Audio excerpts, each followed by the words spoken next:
जय श्री कृष्णा दोस्तों। आज हम आपके लिए लाए हैं भगवान कृष्णा की सुंदर कहानियां। इन कहानियों में आपको भगवान कृष्ण की महानता और अपने भक्तों के प्रति उनके प्रेम भाव के दर्शन होंगे।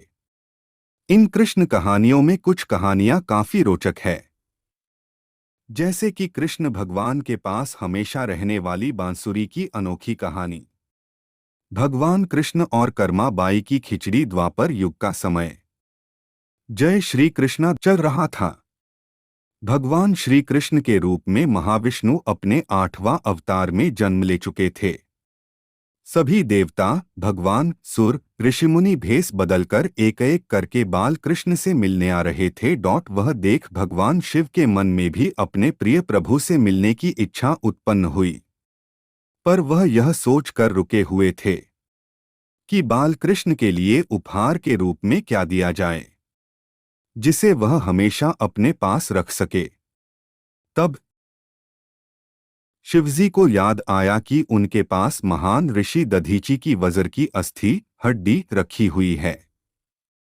ऋषि दधीची वह ऋषि है जिन्होंने राक्षस एवं असुरों के संहार के लिए अपनी आत्मा त्याग कर अपनी वज्र की हड्डियां देवताओं को दान दी थी। जिस ऋषि विश्वकर्मा ने कुछ हथियार बनाए थे, उस बची हुई एक हड्डी को तराशकर भगवान शिवजी ने एक अत्यंत सुंदर बांसुरी बनाई। फिर जब वह बालक भगवान कृष्ण से मिले तब उन्होंने वही बांसुरी उन्हें भेंट कर दी। वो सुंदर भेंट कृष्ण भगवान को बहुत पसंद आई। शिव और कृष्ण भगवान के बीच स्नेह देखकर उस दिन देवताओं ने भगवान कृष्ण को बांसुरी वाला इस नाम से गौरवान्वित किया। उसी बांसुरी को ही कृष्णा भगवान के अपने अवतार काल के अधिकतम समय हमेशा अपने साथ रखा। तो यह थी कृष्णा के बांसुरी की कहानी। कृष्ण और राधा की कहानियां कौन नहीं जानता। उस वक्त देवताओं में यह चर्चा थी कि राधा ही भगवान कृष्ण की सबसे बड़ी भक्त है। पर इस बात से एक व्यक्ति सहमत नहीं थे, और वह थे नारद मुनि। वह अपने आप को ही भगवान कृष्ण का सबसे बड़ा भक्त मानते थे। पर देवताओं में राधा रानी के विषय में चर्चा सुनकर उन्हें जलन महसूस होने लगी थी। नारद मुनि के स्वभाव से भगवान कृष्ण भी एक दिन नारद मुनि कृष्ण भगवान से मिलने द्वारिकापुरी गए थे। उन्हें आता देख भगवान श्री कृष्ण अपना सिर पकड़कर बैठे गए। मुनिवर ने उन्हें देखते ही पूछा, क्या हुआ प्रभु, आप यूं सिर पकड़कर क्यों बैठे हैं? उस पर द्वारिकाधीश ने उत्तर दिया, मुनिवर, आज हमें सिर में बहुत पीड़ा हो रही है।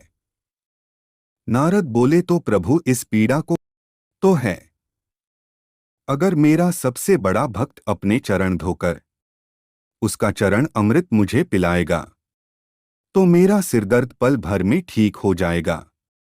कृष्ण के मुख से यह उपाय सुनकर कुछ पल के लिए मुनिवर सोच में पड़ गए कि हूं तो मैं ही सबसे बड़ा कृष्ण भक्त, लेकिन अगर मैं अपने पैर धोकर उसका चरण अमृत प्रभु को पिलाऊंगा तो मुझे नरक जाने जीतन महापाप लगेगा।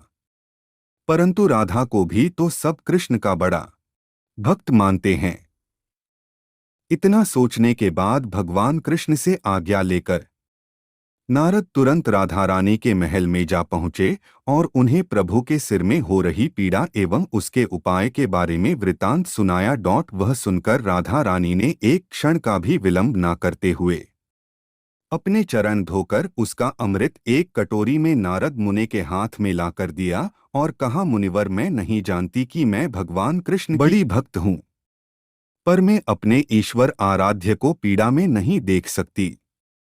राधा के मुख से वह सच्चे भक्ति भाव के शब्द सुनकर नारद मुनि की आंखें खुल गई और वह समझ गए कि राधा रानी ही कृष्ण की सबसे बड़ी भक्त है और प्रभु श्री कृष्ण ने यह लीला मुझे समझाने के लिए रची थी।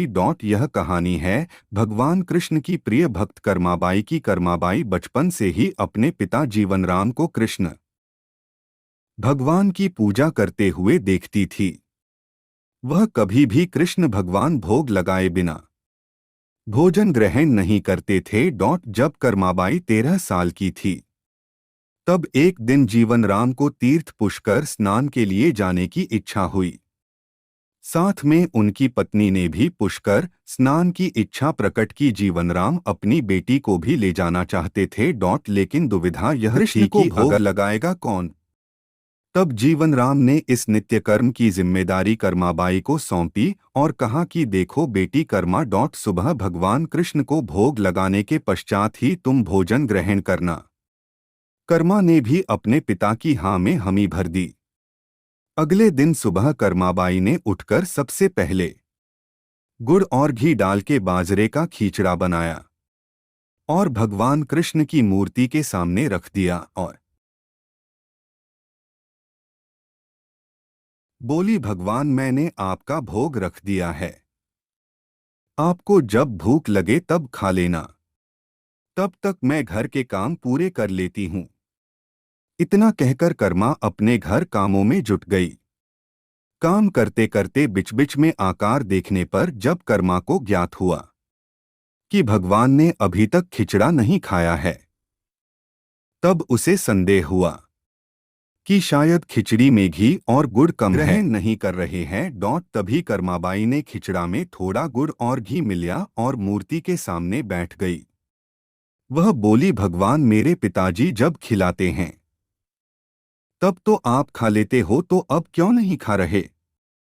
और अभी तो पिताजी बाहर गए हैं, उन्हें आने में बहुत दिन लगेंगे, तब तक आपको भोग लगाने की जिम्मेदारी मुझे दी गई है, इसलिए जब तक आप भोजन नहीं खाएंगे मैं भी। इस तरह जिद पर अड्डी नन्ही कर्मा की प्यारी बातों से कृष्ण भगवान का सिंहासन डोल गया और फिर मूर्ति में से आवाज आई, बेटी कर्मा तुमने पर्दा तो किया ही नहीं, तो मैं भोजन कैसे ग्रहण करूं? तब कर्माबाई ने मूर्ति के आगे अपनी चुनरी का पर्दा किया और कुछ ही समय में कृष्ण मूर्ति के सामने रखी खिचड़ी की थाली खाली हो गई। अब कर्मा रोज सुबह सबसे पहले कृष्णा को बाजरे का खिचड़ा खिलाती और बाद में खुद भोजन ग्रहण करती। महाभारत में कौन थी दुर्योधन की पत्नी भानुमति, जिनकी कहानी से दुनिया है अनजान। अगर आप महाभारत की कथाओं के बारे में जानते हैं तो इससे जुड़े कुछ अनसुने किस्सों के बारे में भी जरूर जानें। जब भी महाभारत के पात्रों की बात आती है तब कुछ प्रमुख चेहरे ही सामने आते हैं। दरअसल अभी तक के सबसे बड़े युद्ध की पूरी कहानी कुछ महिलाओं के इर्द गिर्द ही घूमती है। वो द्रौपदी का चीर हरण हो या फिर कुंती के 5 पुत्रों की कहानी हो, ऐसी कई प्रमुख कथाएं हैं जिनसे हम सभी वाकिफ हैं। लेकिन इसी बड़े युद्ध महाभारत के कुछ ऐसे पात्र भी हैं जिनकी कहानी से दुनिया वास्तव में अनजान ही है। एक ऐसी ही कहानी है दुर्योधन की पत्नी भानुमति की।